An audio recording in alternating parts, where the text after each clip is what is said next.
Hey everyone! Have you ever tried to learn how to code but got stuck? In my new Python programming class, we're going to break that loop. This course is primarily focused on people who are complete beginners, so don't worry if you don't have any background. This course is different than other courses because we're going to teach you to think like a programmer and solve problems like a robot. So let's get started.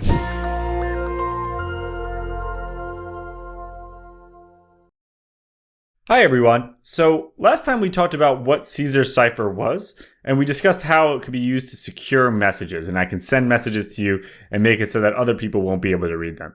In this video, we're going to start talking about how we can actually go about solving this. So here, I have this Jupyter notebook, this live programming notebook, that just has a couple of things. A message, so let's say this is the message I want to send you. Hi there, our password is password. Now, you can imagine I wouldn't want everyone to know that. I don't want everyone to know the password is password. And on a side note, please don't make your password. It's not a good idea. But I probably wouldn't want everyone to know that, so I want to secure that message. So that's where we're going to start. That's the first problem that we're going to have, is how do I make this message secure?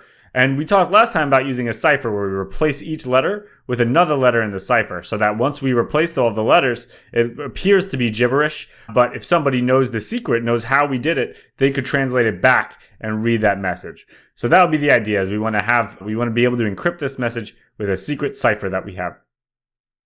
Okay, so in this case, how would we actually go about doing this? So I think a good way to start the problem is, how do I solve this if I didn't have a computer? So if I didn't have a computer, what I'd have to do is I'd have to go through every letter in this string, and I'd have to try to translate it over using this cipher. So if I look at H here, H is the 1, 2, 3, 4, 5, 6, 7, 8th letter in this list, in this string of characters.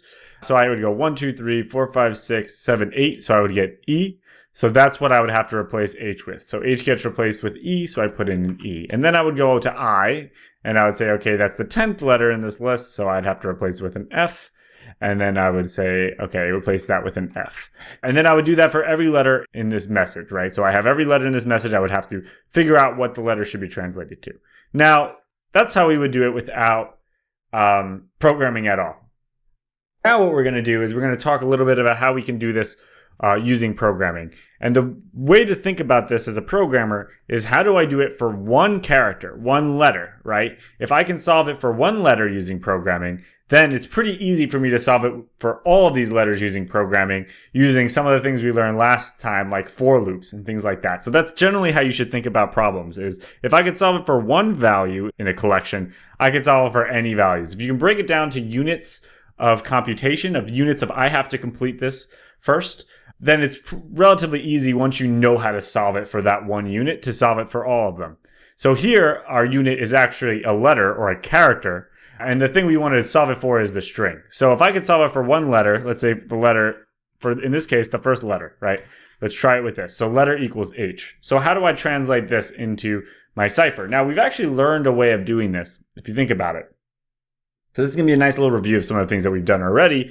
The first thing you might think is you can use an if and then statements. And that's absolutely true, you can. So we could say, if the letter is equal to A, we're going to translate that to X, right? So A gets translated to X. So I'm going to print out the letter for now, just print it out. Otherwise, if the letter is equal to B, I'm going to print out Y. And I could do this for every letter. So I'm going to go through this entire plain to cipher, right? Plain text to cipher. And I'm going to go through every single letter, and I'm going to check whether that letter is equal to a particular value. And based on that value, I'm going to print out another value. That's the general idea, right? I could do this for every single letter, and this would take some time. So I actually already have done this for us, so we can just plug this in here. So this is for every letter. It's going to translate the correct letter to the plain text letter, the letter of our message, to this encrypted letter. And if we tried this, we get the same result we did here. We got E, right? Okay, so now we have a solution here, right? We have a solution using this if-then statements. Now, there's actually a better way to do this, and we're going to talk a little bit about that in the next video. But since we're here, why don't we do, this would be a good review of some of the things that we've done before. The reason we did it this way, rather than just how we did it up here, where we knew that for H it's E. Now we can put any letter in here, right? So I can put in G, F, and I'm going to get C, or I could put in A and I'll get X, right? So for any letter in here, I can now just plug it in here. We learned last time that there's a better way of doing this is using functions, right? So if I have a function that takes, in this case, a letter, and it will return my encrypted letter. So I'm going to call this function encrypt letter, and I'm going to have an argument of letter. So basically this function will take in a letter, a particular letter that I put in, and then it's going to perform this same logic. I'm going to tab it because it needs to be indented from here.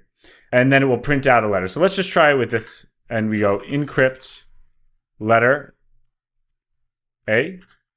And then it will come out with the correct value. So we've saved ourselves a little bit of, and make this a little bit nicer and a little bit clearer. But instead of printing it out, we actually might just want to return the letter itself, right? So here we're just printing out the letter, but this doesn't help us if we want to do multiple letters because it's just printing it out. So what we're going to do is we're going to, instead of having these be print values, we could say encrypted letter is equal to whatever the value is, right? So I'm going to have this as an empty string at first. And in this case, I'm going to say encrypted letter is equal to X, encrypted letter, and then do this for each one of these, right? So encrypted letter is equal to Y, encrypted letter is equal to Z, and so on. So this is going to take a lot of time. Give me 1 second, I'll be able to. Okay, so here now we have everything in terms of this encrypted letter. And if you remember from functions, we're going to return something. This is what's actually going to get spit out. This is the output. We're just going to return that encrypted letter. Okay, and now when we run this, doesn't look too much different, but now we're actually returning this letter. Okay, so now we've been able to solve that for one letter. In the next video, we're going to talk about how we can actually encrypt an entire string using the same method that we just made. This is a good review of some of the things that we have already learned, so it's a nice refresher on that.